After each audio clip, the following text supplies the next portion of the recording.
விருதுநகரில் சிறு பட்டாசு ஆலைகளை குறிவைத்து நடைபெற்று வரும் தொடர் ஆய்வு நடவடிக்கைக்கு கண்டனம் தெரிவித்து சிவகாசி மற்றும் வெம்பக்கோட்டை சுற்றுவட்டார பகுதிகளைச் சேர்ந்த சிறு பட்டாசு உற்பத்தியாளர்கள் கால வரையற்ற வேலைநிறுத்த போராட்டத்தில் ஈடுபட்டுள்ளனர். சிவகாசி மற்றும் வெம்பக்கோட்டை சுற்றுவட்டார பகுதிகளில் இயங்கி வந்த சுமார் 150 பட்டாசு ஆலைகள் மூடப்பட்டுள்ளன.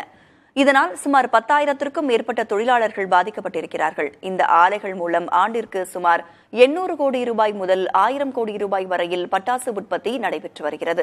இந்நிலையில் நாக்பூர் உரிமம் பெற்று இயங்கும் பெரிய அளவிலான ஆலைகளில் ஆய்வு நடத்தப்படாமல் மாவட்ட வருவாய் அலுவலர் உரிமம் பெற்று இயங்கும் சிறு பட்டாசு ஆலைகளை குறிவைத்து ஆய்வுகள் நடத்தப்பட்டு வருவதாக சிறு பட்டாசு உற்பத்தியாளர்கள் புகார் தெரிவித்துள்ளனர். மேலும் இந்த ஆய்வுகளில் இதுவரை விதி மீறியதாக 90 ஆலைகள் மூடப்பட்டுள்ளதாக அவர்கள் குற்றம் சாட்டியுள்ளனர். இதுகுறித்து விளக்கமளித்த மாவட்ட நிர்வாகம், ஆட்சியர் உத்தரவின் அடிப்படையில் சமரசமின்றி அனைத்து தொழிற்சாலைகளிலும் முறையாக ஆய்வுகள் மேற்கொள்வதாகவும் விதிமீறல் நடைபெறும் பட்சத்தில் நிச்சயம் நடவடிக்கை எடுக்கப்படும் என்றும் கூறியுள்ளது. இந்த 2024 இரண்டாவது போராட்டம், இரண்டாவது முறையா நாங்க காலவரையற்று மூடுறோம்னு சொல்லி அறிவிச்சிருக்கோம். இந்த நிலைக்கு மாவட்ட நிர்வாகமும் மாவட்ட ஆட்சியர் தான் இதுக்கு நாங்க முதல் காரணமா சொல்ல முடியும். ஏன் அப்படின்னா, இன்னமும் சுப்ரீம் கோர்ட்ல இந்த வழக்கு நிலுவையில் தான் இருக்கு. இது ஒரு இடைக்கால உத்தரவு தான் கொடுத்துருக்காங்க.